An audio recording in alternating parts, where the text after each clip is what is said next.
Human sa Katiil, Davao Oriental, sunod nga girumbo sa provincial government ang lungsod sa Baganga kagahapon Pebrero 8 alang sa massive relief distribution. Usang Baganga sa probinsya nga grabing naapektuhan sa kalamidad sa miaging mga simana tungod sa shearline ug trough sa LPA. Subay sa report, 20,346 ka mga pamilya ang natunulan og ayuda sa gobyerno. Sama sa naandan nangunay sa pagpangapud-apud sa relief pack ngadto sa mga residente si Governor Nino Sotero Uy Jr. kuyog ang mga personahe sa provincial ug local government unit. Gipasalig ni Governor Uy nga mabisita ang siyam ka mga barangay sa lungsod aron personal nga masusi ang sitwasyon sa mga apektadong residente. Sa 18 ka mga barangay, siyam na niini ang nahaturan og ayuda.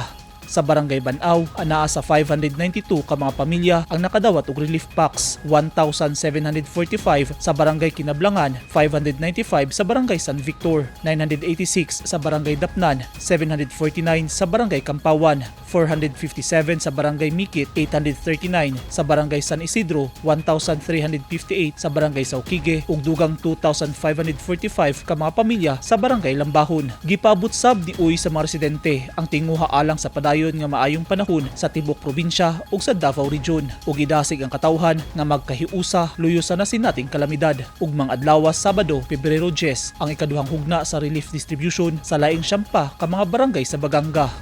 Eugene Hinutan, Newsline Philippines. Stay safe.